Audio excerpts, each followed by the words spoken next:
Even a man who is pure in heart and says his prayers by night may become a wolf when the wolfbane blooms and the autumn moon is bright. Welcome to Into the Outer Realms.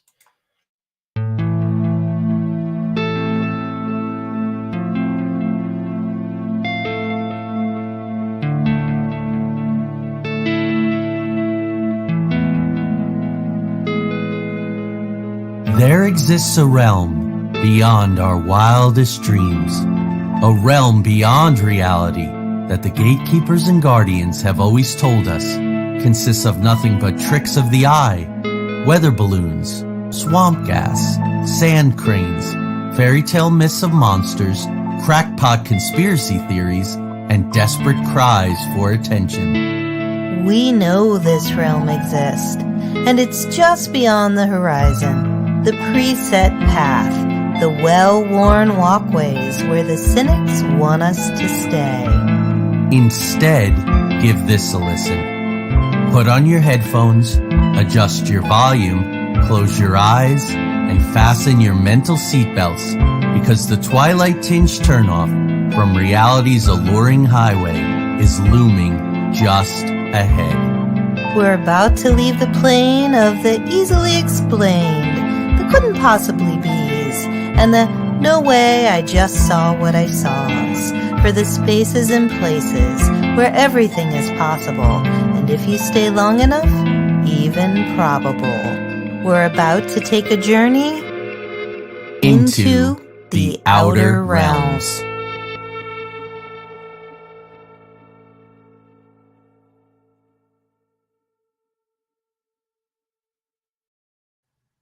All right, then. So here we are. Good evening, everyone. Jessica, hi. Michael, hi. This is my little mascot for tonight, so I don't get too lonely. It's Lon Chaney Jr. in the Universal Classic from 1941, The Wolfman. I'm actually, after the show tonight, watching the sequel, Wolfman, which is excellent, with Benicio del Toro, Anthony Hopkins, Emily Blunt. A terrific remake.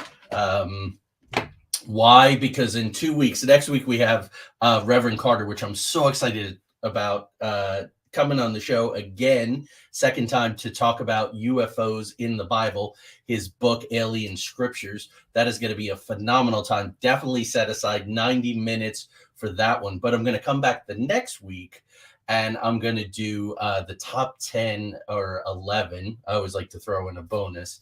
Top 10, 11 films having to do with werewolves, wolves, shapeshifters. And what I talk about tonight, I'm going to apply to those films, or see how the writers and directors, the filmmakers, the storytellers, took the classic cases, took the tropes, the causes, the cures, all the great stuff I'm going to talk about tonight, and applied it to the film. So I'm excited about that. Definitely let me know what your favorite films are, and then I'll try to watch those. But I think I got a good werewolf movies are not a huge genre, and some of them, like The Howling, there's 5 of them. After the first one, stop. But tomorrow night I'm going to watch Underworld, which is vampires and werewolves together. So this is episode 111, Werewolves and Skinwalkers, Cases, Causes, and Cures. I meant to put it in the advertising today. I don't think any little kids watch this show. If they do, I certainly have never been told about it. But if you do have the little kiddies around, you might want to send them out of the room, because these cases, you're talking about a wolf. And you're talking about satanic practices, you're talking about cannibalism, you're talking about a lot of other things that are kind of gruesome, which I don't talk a lot about on the show, but we need to talk to them tonight. Good evening, Caribou. Welcome to the show. So let's get started. Werewolves and Skinwalkers, Cases, Causes, and Cures. Now, this goes back to the first literature. I mean, that's how pervasive werewolves are. We're talking about the Epic of Gilgamesh. This was a narrative poem that was inscribed on tablets carved by the Sumerians and Babylonians between 2200 BC and 1700 BC. So we're talking 4,000 years ago. They were writing about shapeshifters, vampires, the relationship between humans and wolves throughout history. Absolutely fascinating, and why we really identify with the wolf at the same time that humans have almost wiped them out. And that becomes a trope, certainly in some of the films, such as Wolfen by Whitley Strieber. Mario, thanks for joining us. I know you were excited about this episode, so I hope to deliver. So there's two main characters in the Epic of Gilgamesh. There's the title character, of course, Gilgamesh. He's the king of Uruk in Mesopotamia. But then there's Enkidu, the hairy wild man. This shows up in the narrative poem Iron John, the fairy tale. This sort of a wolf man. Harry Chapin sang in Taxi Ride in New York City about having a wild man inside that has to get out. This really is the base trope, the base story that we, especially males, especially I guess males that look like me with this crazy beard and hair now, preparing for Allen Ginsberg, really do have this analog of the wolf, and females have their analog as well. In these cases, there are not a lot of females who get into the shape-shifting werewolf business. Even at the end of Wolf, with James Spader and Jack Nicholson, it's sort of a token thing at the end with Michelle Pfeiffer with some heavy eye makeup and yellow contact lenses. So it's an interesting thing that we can talk about. So we go to 1550 BC, and King Lycaon, and that's where the term lycanthrope comes from, or lycanthropy, this disease of werewolfism. But King Lycaon of Arcadia offered the flesh of a human boy to Zeus as an offering. Well, Zeus was so insulted by this offering that as a punishment, he turned Lycaon into a wolf. So that's the origin of that, going back to 1550 BC. Then we pick up with the Icelandic sagas of the Volsungs, composed in Old Norse in 1250 AD. The relationship between Vikings and wolves. Game of Thrones is so heavily based on Viking lore, Viking culture, as a lot of high fantasy is. I use the Vikings for things in my fantasy novels. It becomes so important, this relationship with the wolf. Remember, at the beginning of Game of Thrones, all the children have a wolf, and various things happen to those wolves, and they commune with them on different levels throughout the stories. So the story, the Icelandic saga of the Volsungs, contains a tale of a father and son who use wolf pelts for transformation. So keep track. Wolf pelts. That is one way. You simply put it on, and that's really the shapeshifter aspect. We'll see that later with Native American tribes. And hi, Mark. Hi, Ronald. So with what's going on so far, what I told you about already early on, there's parallels here with Aztec priests who worships the flayed god Zipe Totec, as well as the Obayifeo from the West African coast. The Obayifeo hang their victims' skins upon trees in order to summon spirits. It's this idea of a coating, of an outer pelt, an outer skin that can transform you or transform the god or provide a vessel. So it all kind of works together. So that's sort of the ancient history. That's the setup. It's been around forever. Now I want to spend some time because there are so many cases out of France. France is so synonymous with werewolves. It's kind of crazy. And they have a great name, Loups-garous, the wolf men. So lots of difficult pronunciations tonight. I'm trying to do my best. So here's a little bit of a setup. Between 1520 and 1630 in France, approximately 30,000 individuals were accused of being loup-garous in France. Now, this parallels quite closely something that we talk about quite a bit on the show, and we have with my guests last week, CL and Michael, contributors, I should say, of the show. This parallels very closely with the witch hunts in Scotland and elsewhere in Europe roughly during that same span of years, and also, of course, in the North American colonies, especially Salem, Massachusetts. But 30,000 people accused of turning into wolves and committing heinous deeds. That gets lost in all of the witch lore. It's not separate from, it's a subset of, as you will see from these cases tonight. So let's get into it. One of the first documented cases out of France, and really in all werewolf lore, in what you would say the AD or CE, the Common Era, is in 1521. There's two gentlemen named Pierre Burgot and Michel Verdun, and they're called the Werewolves of Polygamy, and they're tried by the Inquisition. So this is, of course, absolutely heretical. It's tied to Satanism. You'll see that again and again. In front of a big crowd, they have this big public trial, and they're accused of murdering children. Now, Burgot testifies that in 1502, so 19 years earlier, he was herding sheep in a thunderstorm when 3 riders dressed in black approached. Burgot told him he was worried about his sheep and that they would be taken by wolves. Well, one of the riders says to Burgot, "Look, if you acknowledge me as your Lord and Master, your sheep will be safe." So Burgot renounces God on the spot. He kisses the rider's hand, which is ice cold, as if he had come from the grave, and possibly he had. And then years later, he's summoned to a sabbat in the woods by Michel Verdun. That's how they get together. So Verdun is part of this club that these 3 riders have produced of these werewolves.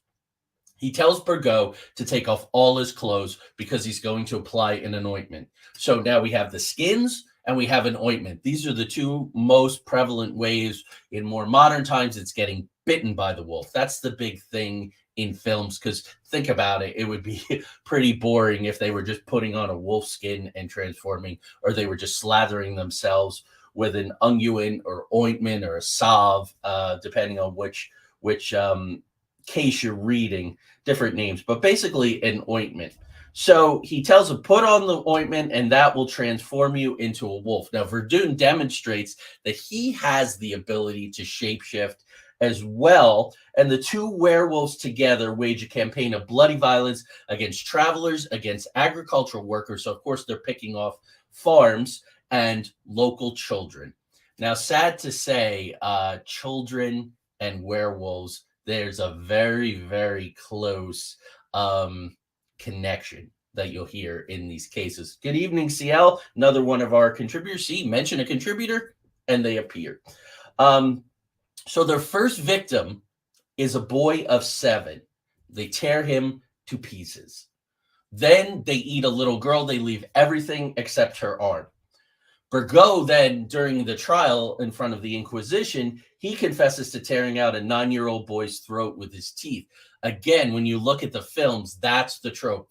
The wolf goes and tears the throat out. So if you watch werewolf movies, you have seen a lot of torn out throats over the years. They say they liked the blood. It was sweet, it was tasty, and they enjoyed it.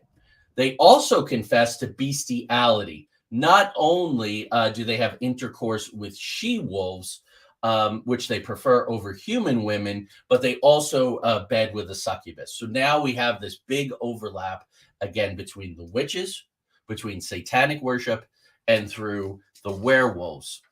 Verdun is caught in werewolf form after a victim escapes, and he was injured in a thicket, meaning Verdun. So the wolf gets caught in the thicket, briars, brambles, all that, and he gets wounded. So the victim, brave person that they are, they follow the blood trail and they find Verdun's wife bathing his wound. It's in the same exact spot. Again, which one was it? I believe it was the Howling, the one where the priest is the werewolf. He gets shot with a firework rocket through the eye, and the next day he shows up and he's got an eye patch. Oh, there we go. So that's a very that's a trope. That's exactly what that is, of people noticing, and that's how they identify the werewolf as such. All 3, so Verdun, Burgot, and Verdun's wife, who then was considered an accomplice, are burned at the stake. Mark Eddy says the silver bullet, not during these times. Now it's mostly burned as stake, doing things with the witches. If you're talking about Stephen King's Silver Bullet, yeah, that's the one, right? It's in Silver Bullet. Not one of Stephen King's best works, but I will be talking about that film amongst the other 10. Yes, that's right. That's right. So another case of using an ointment was a man named Gilles Garnier, who was called the Hermit of Dole. A lot of these guys, they give them nicknames. This was in 1572. He attacked a 10-year-old girl in a vineyard near Dole and dragged her into the adjoining Bois de la Serre. There, he stripped her naked, ate the flesh from her thighs and her arms. He then removed some more of her flesh and carried to his wife, Apolline. So we see families are involved in this. We see people working in partnership. It is the pack, the idea of the wolf pack, and manifesting itself there. He attacks and kills another young girl pretty much in the same place, but the villagers drive him off before he can feast upon her. A week later, he attacks a boy whom he only partially consumes. He did take a leg with him to snack on later. After attacking another boy, he was chased, and as he ran, he retook human form, and that's how he was identified. They watched him transform back. Now, these are 100 years old, these stories.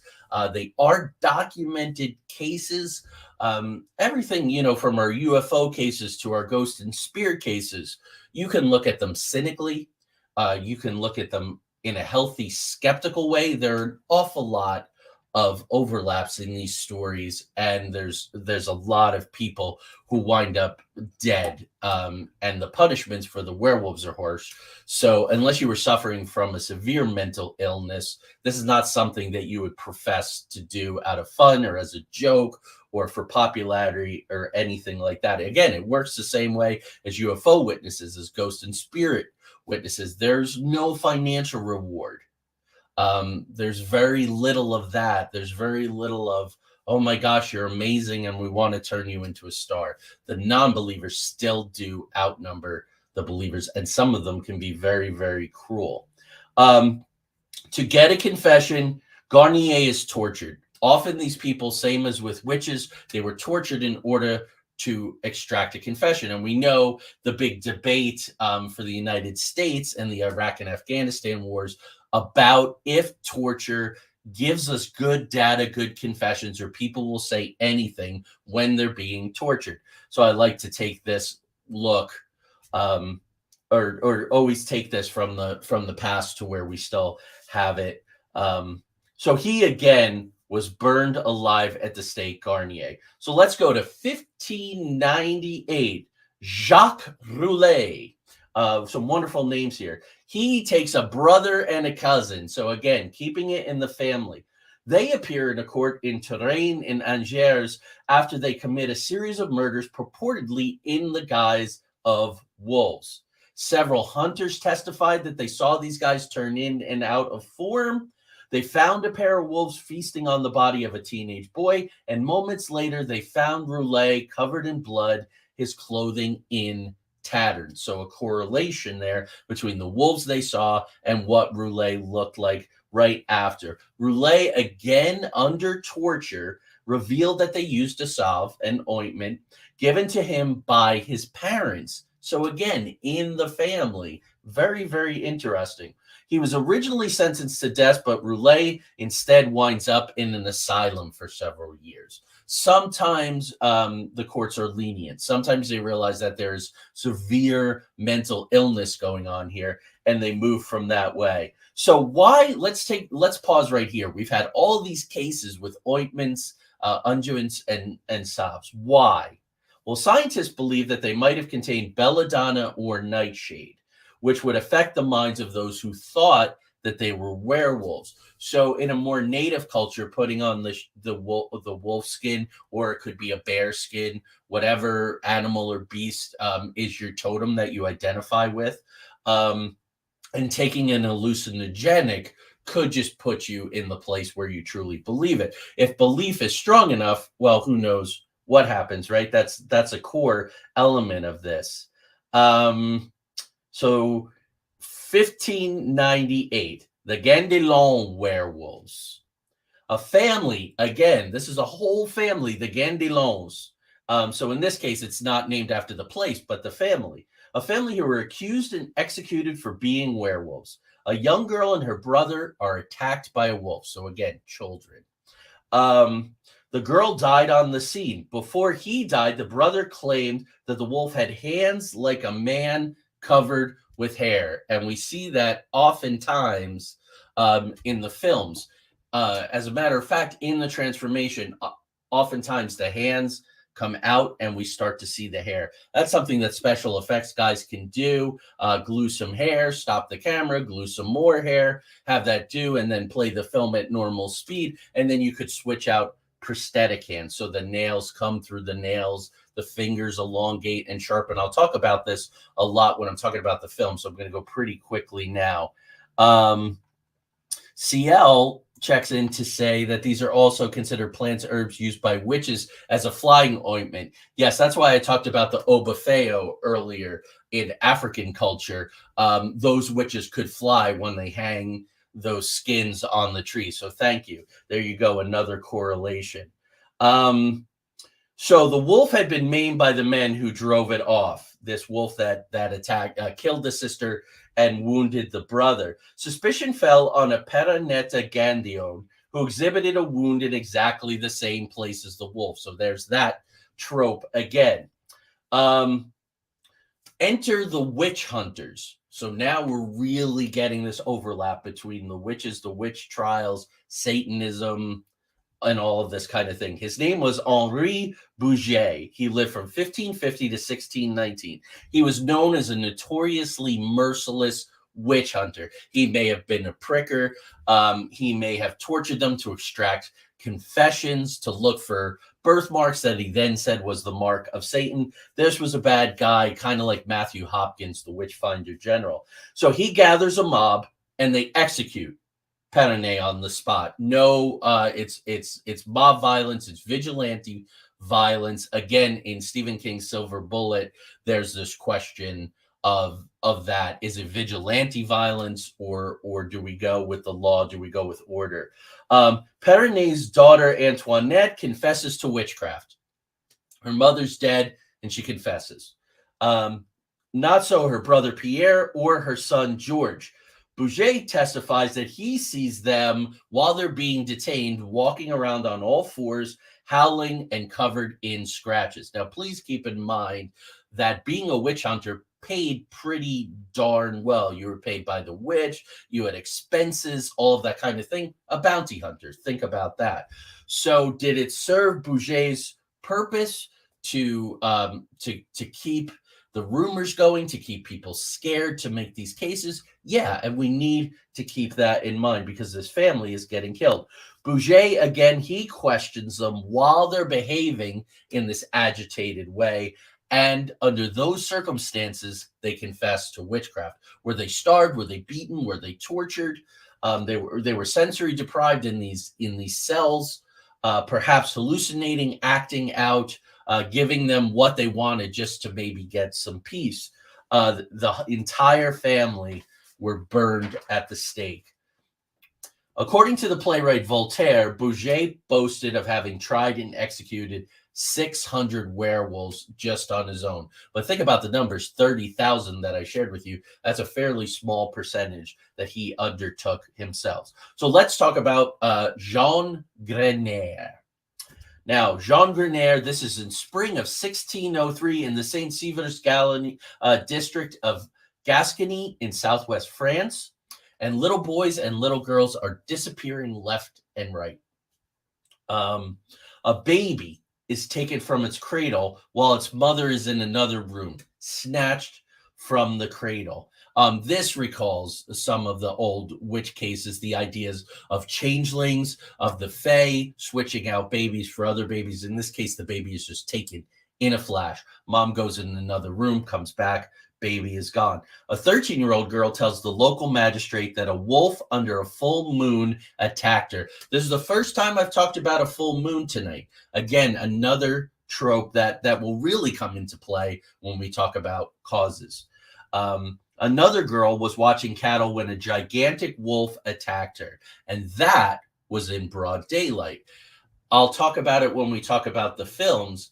Wolves don't always have to be locked into the full moon, but the way they explain it is the fuller the moon, and if there is a full moon, the more powerful the wolf can become. So that's how that plays. Good evening, Maribel. So Jean Grener was 14 years old. He's heard, trying to impress a girl, an 18-year-old servant girl, that he would one day marry her. And she says, look at you, you're filthy, you're poor, I'll never marry you. He goes, look, the reason that I'm filthy is because I have this wolf skin. It makes me dirty, but it also transforms me into a wolf.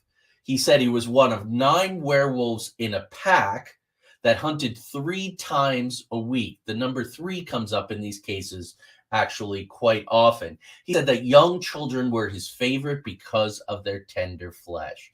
In serial killer cases, in film tropes, there's this idea of the young meat, the young flesh. You know, think about a lamb or calves, or, you know, people will pay a premium veal, right? They want the youngest, they want the most tender. So again, an overlap there. The girl tells the local magistrate, who arrests Grener, who makes a full confession.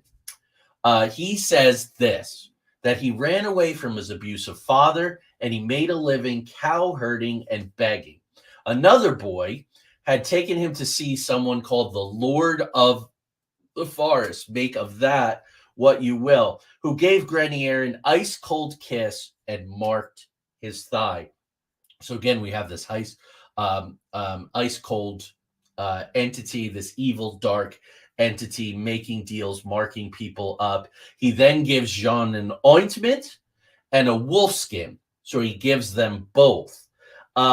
His thumbnail became a permanent claw. So another way to identify him. That becomes very important in these cases.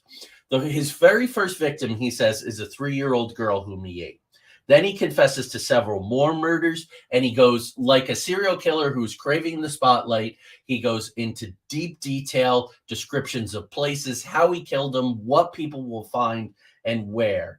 A witness comes forward to say that they had seen him in wolf form. Now, due to his poor education and his age, the court took pity on him. He was ordered to stay with the Franciscans. So he's sent to the Friary of St. Michael the Archangel in Bordeaux. Now, in 1610, so 7 years after he's been sent to the priory, a man comes to see him, a man named Pierre de Lancre. And Grener has wolf-like sunken black eyes, according to this Lancre. He has fang-like teeth. He has long, crooked nails like talons. And he's moving around on all fours. The friars then report to Lancre that when they first took Grener in, he would only eat raw meat and animal entrails. A year after Lancre's visit, he dies in the friary. CL says this, again, always good to hear from our contributors as well as our audience members. Definitely, I used to write a werewolf-liking character, so spent a lot of time reading about this particular shapeshifter. I'm excited you chose the topic.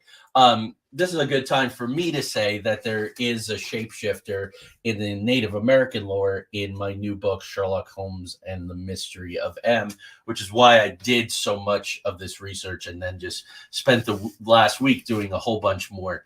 So this is not a werewolf or shapeshifter per se. This is a town terrorized by a wolf, and of course that was the Beast of Gévaudan, which terrorized the citizens from 1764 to 1767. One of the movies I'm going to be talking about that I watched the other night is The Brotherhood of the Wolf. It's a French film. It's wonderful. It's got some of the martial arts aspects and warrior aspects of films like Hero and Crouching Tiger, Hidden Dragon, or Hidden Dragon, Crouching Tiger. Sorry. So that's an interesting one. And that was my button for France. So let's move on to some other countries here. Montague Summers, I have a shelf full of his books, his vampire books, his books about werewolves, about other supernatural creatures. He was a priest, he was an occultist, somewhat of a monster hunter. In 1920, he discovers this pamphlet from the late 1500s, and he reprints it in his book, The Werewolf, and it's about the werewolf of Bedburg, Peter Stumpf. Now, sometimes it's Stuff, it's spelled, or Stump, or Stup, spelled all different ways, but usually it's Peter Stump, Stumpp. He's one of the more famous of the werewolves. So the year is 1589, and it's in the town of Bedburg, Germany. The authorities on All Hallows Eve execute him for committing more than a dozen bestial murders of children, including his son, whose brain he devoured. I'm sorry to tell you. He also attacked pregnant women. He also ate fetuses. So this guy, even along, good evening to you, Chassie, even along with all the other cases I just gave you, this is like one of those deep, dark serial killers with the cannibalism aspects, like Jeffrey Dahmer and so forth. Several witnesses claim that they had seen him transforming into a wolf. He said he did it now using a magical belt provided by Satan, whom he had been worshiping since he was a teenager. This is the only case where there's specifically this magical belt that you strap on that transforms you into a wolf. So interesting because it's unique. The belt enabled him to transform into, and this is a quote from the pamphlet, the likeness of a greedy, devouring wolf, strong and mighty, with eyes great and large, which in the night sparkled like fire, a mouth great and wide, with most sharp and cruel teeth, a huge body and mighty paws. That is pretty thorough right there, and the basis for Little Red Riding Hood, which is one of our most famous, most adapted, most adoring stories of a shapeshifter, a wolf that talks, that moves, engages, behaves in such a way that it's not just a wolf. So Stump claims to have sex with a succubus, with his daughter, and with another relative. So now we have incest and sleeping with demons, along with everything else that's going on. Now, they pay kind for kind. This guy was particularly gruesome. He was a sexual deviant. So on All Hallows Eve, his daughter and his mistress are also executed with him. But they had special plans for how they were going to get rid of this guy. They tie him to a wheel. His flesh is torn from his body in 10 different places with red hot pincers.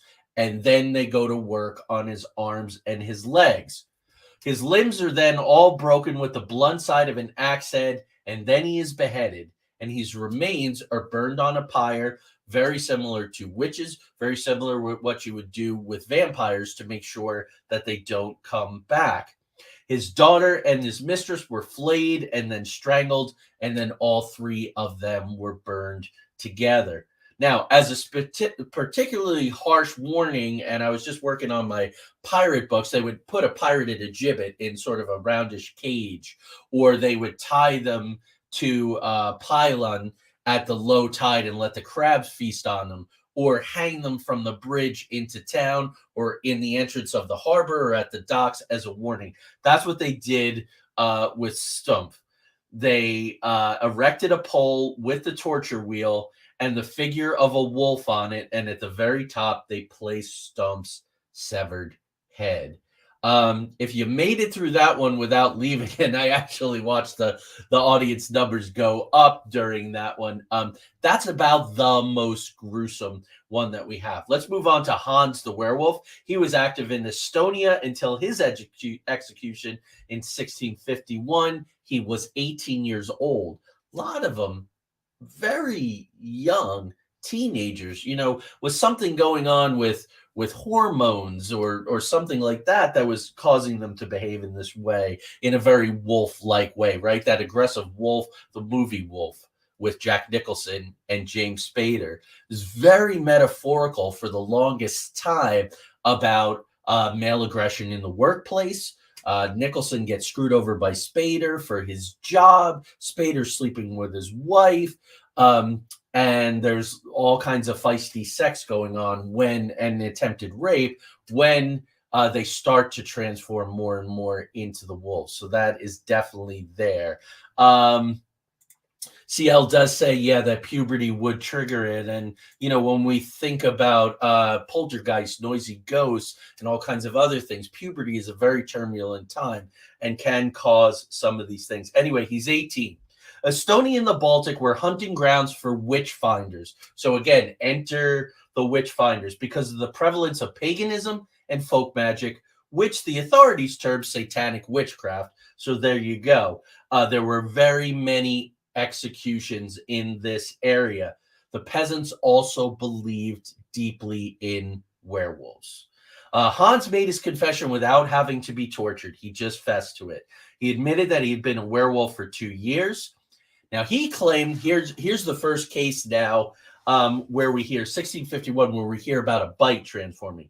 He claims he's bitten by a man in black whom he discovered to be a werewolf. And showed the court a scar from what looked like canine jaws, and the bite on the hand, that's the big trope. Hans said when he was in wolf form, he felt more like a wild beast than a man. CL, I think that's that puberty. Wow, I feel great. Especially a little nightshade, a little belladonna. Feel like you're invincible. And the transformation was physical as well as spiritual. So he wasn't just imagining himself to be a wolf. He really believed that he was actually becoming one. The werewolf dressed in black was evidence to the judges of a pact with Satan. And because of this, Hans was sentenced to death, even though he was fairly young. So let's move on now. Another German case. I'll just put this one up there for a little while and continue on. The werewolves dressed in black was right. Okay. So the Wolf of Onsbach, 1685, the Wolf of Onsbach, Germany. A lone wolf terrorizes livestock and then begins to attack the farmers, mostly women and children. The numbers of victims are unknown. I am really excited to share this story with you because it's about the power of the mind, the power of the belief. I just mentioned that in Estonia and the Baltic, they had a deep belief in werewolves. So the people are convinced that this wolf is a werewolf and they're going to prove it. Well, where did he come from? Who is the person who is turning into a wolf? Well, they had in this town a very evil burgermeister. Not named Burgermeister Meisterburger. For those who are fans of the old Rankin and Bass Christmas movies, you'll know what I'm talking about. But an evil Burgermeister who dies. And they think that he has returned as a werewolf because he was so horrible. He wants to just keep going. So the mob pursues this wolf with hounds across the countryside. They trap it in a well. They beat it and they stab it to death. They parade it through the streets as though it was human. There is none of this transforms back to a human. They've killed this wolf and it just stays a wolf. What are we going to do? So here's what they decide. True story. They cut off his muzzle. They put on a wig. They put on a beard. They put on men's clothes and they parade it through the town of Onsbach as if it was a human being, because now it at least slightly resembles the dead Burgermeister. Hung from a gibbet as a warning, this wolf dressed up in human clothes with its muzzle cut off like humans are. And do you have to be a werewolf to be savage? Obviously, you do not. So let's carry on with the story of Theists of Livonia. Now, this guy was not young. He was more than 80 years old when he was put on trial for heresy in 1692 in Swedish Livonia, which is modern-day Latvia. He was originally in court as a witness to a church robbery, but while he's there, he confesses to being a werewolf. Very odd. A man in his 80s called in as a witness and goes, oh, by the way, while I'm here in front of you judges, I'm a werewolf. Very interesting. He said he stopped doing it when he was in his 70s. I guess it was time to retire then. And he became a werewolf, though, when he was a beggar. Someone drank him a toast, giving him the power to transform. He could then transform others by toasting them. And this transformation occurred 3 times a year. So there's that number 3 again. They would kill farm animals and they would roast them over a fire, seasoning them with salt. Now, here's where it gets interesting. These were not evil wolves. These were not wolves who were the companions of Satan. Nothing like that. They believed deeply, or this man did when he testified, that they were doing God's work. Thesis said that they were servants of God, strengthened by this meal of the animal meat cooked over the fire with salt. They would cross the sea and they would go directly into hell, where they chased and beat with iron rods the devil and his witches. They recovered then all the grain and the livestock that the witches had stolen the previous season. If they were successful in their werewolf endeavors as servants of God, then the crop was good. So it was important to them. Thesis makes a mistake because he maybe should have just left it at that and let the courts decide. But he says, I also practice folk magic, and I don't go to church because I can't follow the Lutheran service. I'm just too old. So he's flogged and he's banished from the region. Before I move on to South America with one last case, before I start talking about causes and cures, CL says rotisserie chicken, God's secret weapon. Yes, seasoned with salt, plenty of salt. Gordon Ramsay would be thrilled. Don't skimp on the salt. And salt has its own properties in the supernatural and the paranormal. So there is that. So in South America, werewolves are primarily from Brazil, and their name is lobisomem. And that is actually Portuguese for wolfman. So let's talk about a man from Spain, not that far away from Portugal and so forth. His name was Manuel Blanco Romasanta. I like that name, and it's my show, so I'm going to say it again. Manuel Blanco Romasanta.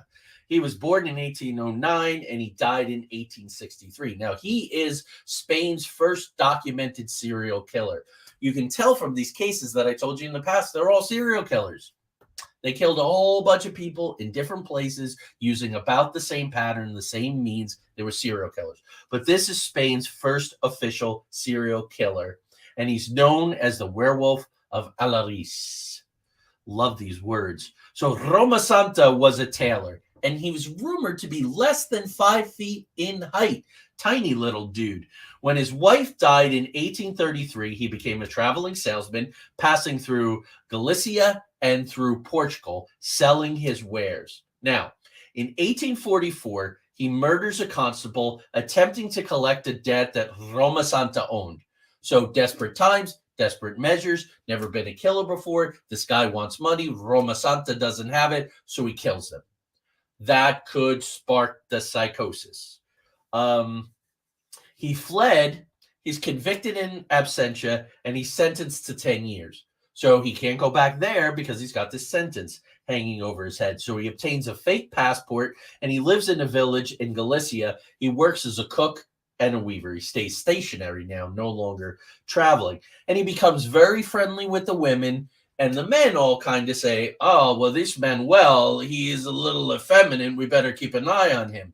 The interesting thing is his mother actually named him Manuela, which caused him a lot of problems and people making fun of him and calling him a girl and all of that. So he changed it to Manuel. It's an interesting wrinkle in this particular case. So he then decides, okay, I'm going to work as a mountain guide. So he lures women and children deep into the mountain pass, and that's where he kills them. Then he forges letters saying, hello, family, don't worry about me. I'm just extending my stay, or I'm going to visit this place, or I'm doing so on and so forth, to buy himself time because nobody's looking for these people. Why these people don't know the handwriting of their own family members, I cannot tell you. but this is the case. This is the story in the 1850s. So he slips up. All serial killers, all killers, they get caught because they slip up. He starts selling victims' clothing. That's a problem where you're getting all these clothes that you're selling. And he's also selling soap that people are pretty sure is made of human fat. So in 1852, he's arrested in Toledo, Spain. Roma Santa admits to 13 murders with the defense lycanthropy. This is the first case that I found while lycanthropy was, hey, that made me do it. He said he first turned into a wolf after coming across a pair of wolves in the mountains. So they then give him a phrenological examination. Now, there was a belief that you could tell, and this lasted pretty long, I believe into the 1900s or very late 1800s, you could tell about a person's personality and criminal inclinations and so forth by the shape and their skull features. This, of course, was eventually debunked, and rightfully so. But they feel up his scalp and they say, sorry, this dude is lying. He is not telling the truth. They convict him of 9 of the murders. They sentence him to death, but he dies in prison of one of 2 ways. Either shot by a guard or dies of cancer. These seem like 2 very different things to me, so I have no idea how you could get those confused, but those are the 2 things in the case books. So it's theorized that the famine in Galicia at the time rendered him insane through malnutrition. That could be these families. There were cases where I mentioned that they were beggars at the time. None of these people were particularly well off, well-to-do, had access to good food, anything like that. So it could have been malnutrition. Nightshade belladonna, being out in the woods, identifying with the animals, having the rage take over, puberty, any number of things. If you're interested in werewolves, more cases, and in-depth explanations, you can't really do better than 1865 book by Sabine Baring Gould, who incidentally wrote Onward Christian Soldiers. It's called The Book of Werewolves, being an account of a terrible superstition. I have it. I've read it a couple times. It's wonderful reading, along with Montague Summers' Werewolf, and of course his vampire books, which are wonderful. So let's move on a little to Native American tribes. This is a very big deal in the show Penny Dreadful. It ties to Native American tribes. Again, in my book, Sherlock Holmes and the Mystery of M, it ties to a Native American tribe because there are these deep beliefs, and really what you're getting into here is shape-shifting, putting on the skins, undergoing a ritual, communing with your totem animal. This is a very big deal in the Brotherhood of the Wolf by one of the characters who's an Iroquois. So there are several Indian tribes. This is kind of along all the different places. And corrupted holy men who don the pelts of wolves in order to do their work.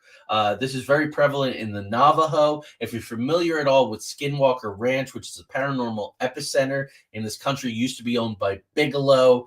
Now another real estate tycoon, Brendan Fugel, owns it. They've done a couple of seasons on it on the History Channel. The show, quite frankly, really isn't terrible, but that's where the Skinwalker really shows up.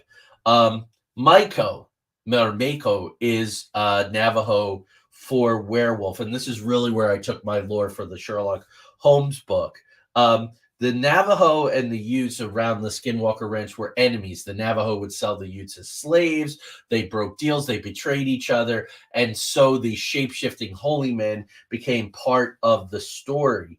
It needs to be said that if you are a holy man who becomes a shapeshifter, you don't have to do bad things in order to be able to do that. It takes a toll over time. So the more time you spend exercising this analog, this wolf spirit within you, transforming into it, shape-shifting into it, the harder it is to get out of it, and the bigger the toll takes on your soul. I think that's very much the case with Lupin in the Harry Potter movies. I'm not going to be talking about Lupin specifically in 2 weeks, so I thought I would mention that.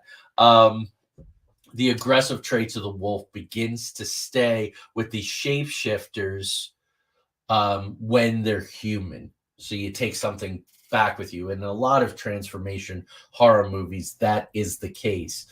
Jekyll and Hyde, inevitably Jekyll, when he turns back, in a lot of the permutations of that story, he's retaining some of those things. So speaking of Skinwalker Ranch, there's an interesting story that opens up the Carl May Kelleher and Jordan Knapp book, Hunt for the Skinwalker. I don't love this book because it's mostly a whitewash. It's Bigelow's NIDS. They were very, very stingy with their data, even though taxpayer money through all kinds of military being involved at Skinwalker Ranch. Brendan Fugel's whole big thing is that he's being more transparent. He's sharing more data. Yes, data has come out that's able to be corroborated. He has people on the show who tell their stories that are otherwise in these books, or the more subversive books, like the ones that Ryan Skinner did. So I don't love this book, but if you're interested in Skinwalker Ranch, it's mandatory reading. Anyway, the family that owned the ranch before Bigelow did was the Gormans. The Gormans have all kinds of crazy stories in that book, but it opens up with they're tracking a 6-foot-long wolf. Now, these people are ranchers. They're serious ranchers. They're raising prize cattle. They know what they're doing. They're hunters. They're trackers. They track the 6-foot-long wolf, and they open up on it. They shoot it several times with a .357, and it has absolutely no effect. Now, this wolf has tracks which are 2 inches deep, so it was an extremely heavy creature. It stood on 2 feet for a while. Most compelling of all, no wolves had been in that area for 70 years. So there you go. So let's move quickly now through the causes and possible cures. So causes could be hypertrichinosis, also known as werewolf syndrome. I'm going to be a very bad boy right now, and I'm going to say it's the opposite of what Chris Rock was joking about, right or wrong, the other night at the Academy Awards. Hypertrichinosis, condition characterized by excessive hair growth anywhere on a person's body. It can affect both men and women. It's extremely, extremely rare, and there are tons of documentaries out there detailing cases of this. It's quite striking, and they would look in many ways just like this. This is patterned very much on that kind of thing, because it could cover the face, the body, or occur in small patches. We have to attribute a lot of these cases, at least theoretically, but feel pretty good about it, to mental illness, lycanthropy. What brought it on? Starvation, trauma, abuse of hallucinogenic drugs, any other kind of traumas, malnutrition, like we said. But then there's the interesting wrinkle of when the moon is full, like I read in the opening, and that's in all of these films invariably open or right after the titles, there's a full moon. It's tied to that. For centuries, people have believed that the moon affects human behavior. As a matter of fact, and probably most of you know this, that lunacy derives from the Latin lunaticus, the Latin lunaticus meaning moonstruck or phased by the moon. Mark asked if those kids were from the Glamis Castle, and I believe that that's true, Mark. If somebody could confirm, but I think that, yes, it was a brother and a sister, and I think that they were from a fairly well-to-do family. I think the mother may have had it too. Burst violence among psychiatric patients, prison inmates, outdoor criminal activity.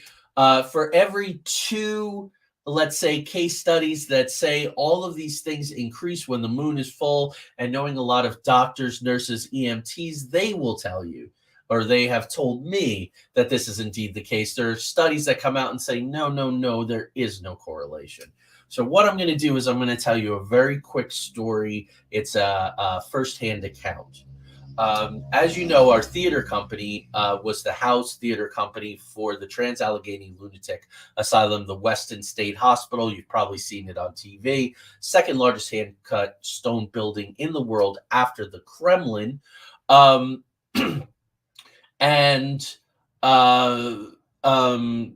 there was a man that I did a lot of theater with.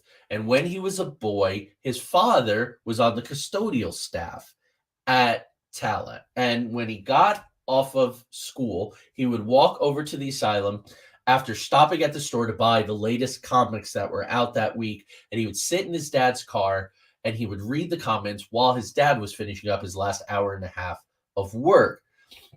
This man told me that on the night of the full moon, they would be at the windows, rattling the bars, banging on them, howling and screaming.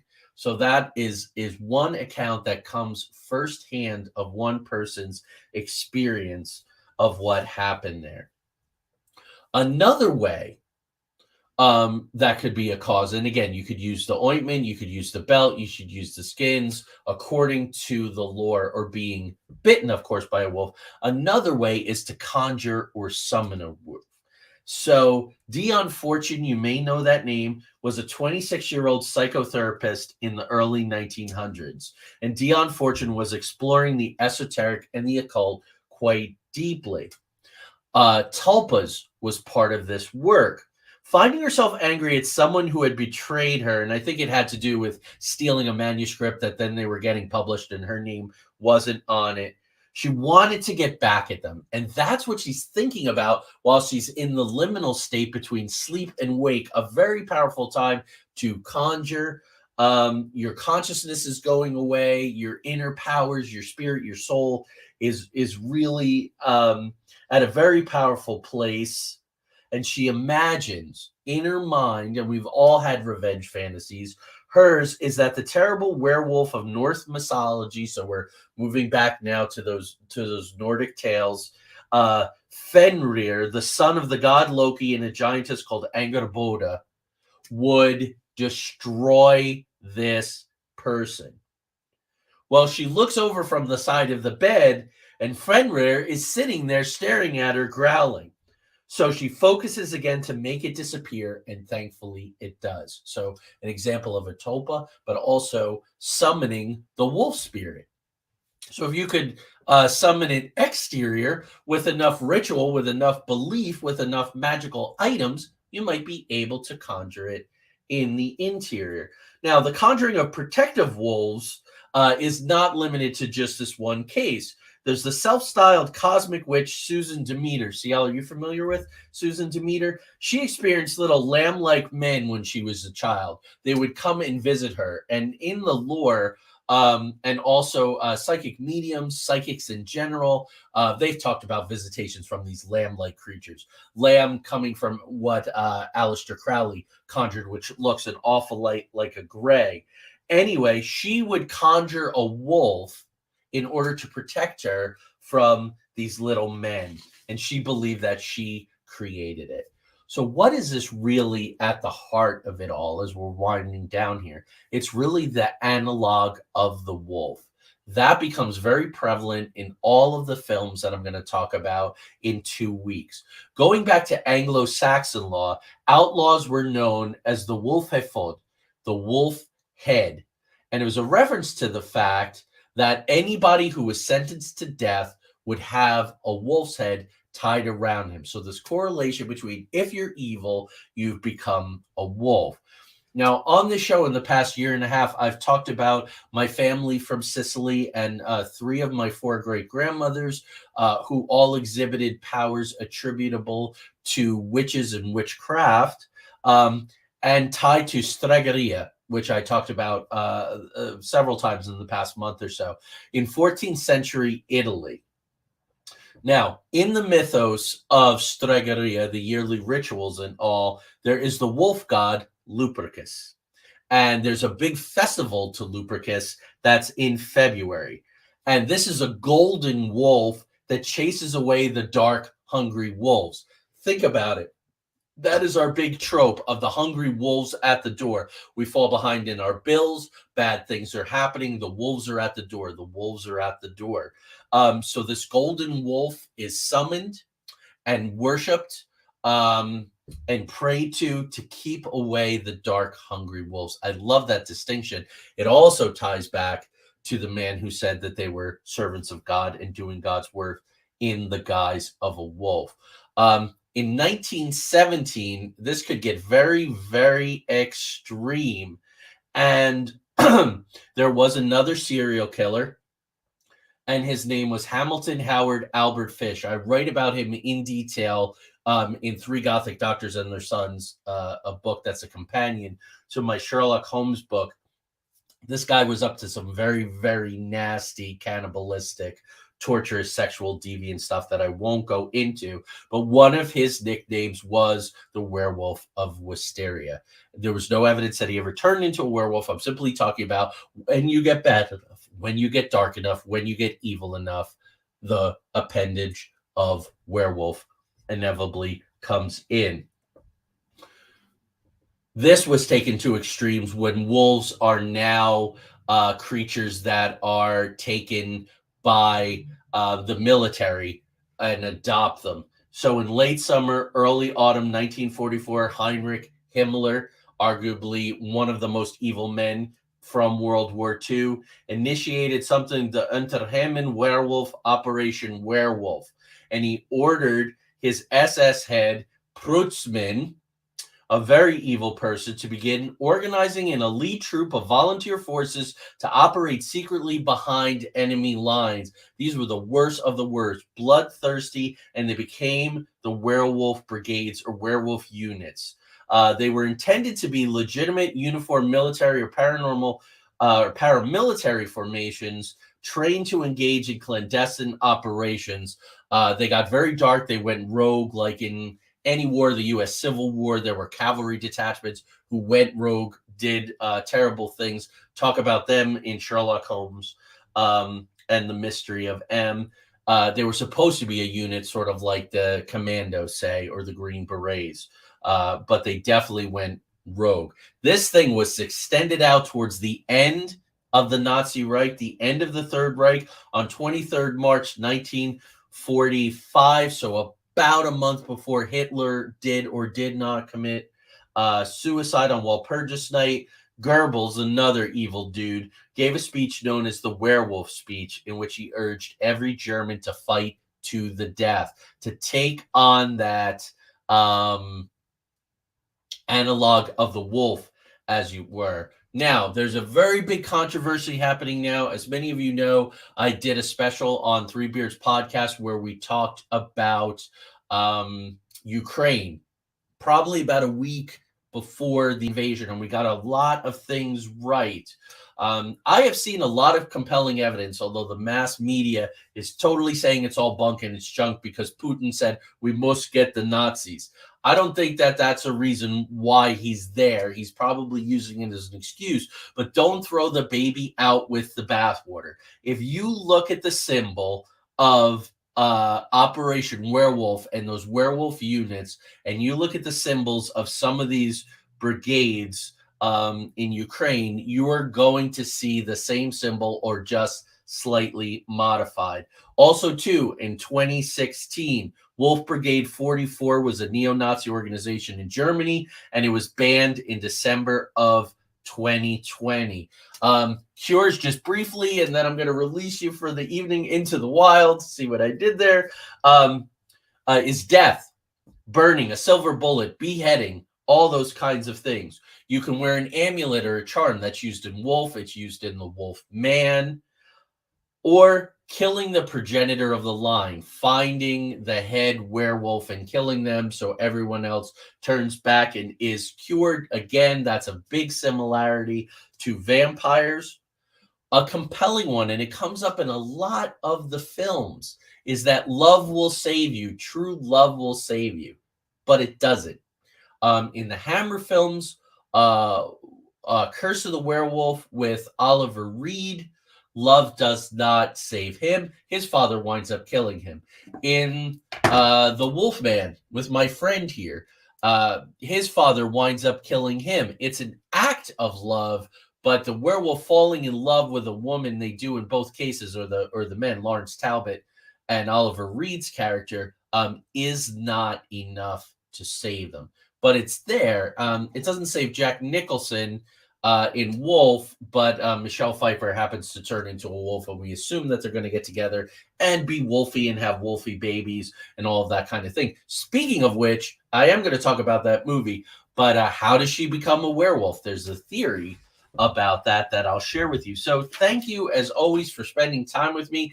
Next week, Reverend Carter returns. Like I said, prepare to spend an hour and a half, because everything that comes out of his mouth is peace, wisdom, love, knowledge. We're going to be talking about UFOs in the Bible, but also in the Quran, also in Jewish mysticism. It's a fascinating discussion. It's a wonderful book. I'm sure you're going to want to get it after you see the show. The week after that, I'm doing the 10 or 11 werewolf films, where how does all this stuff from the case histories through history manifest in this film? So I won't really be reviewing the film, but a little bit. Thank you so, Michael. Thank you so much, Michael. I appreciate it. Then Nicole Strickland and I, Nicole, well known for The Haunted Queen Mary.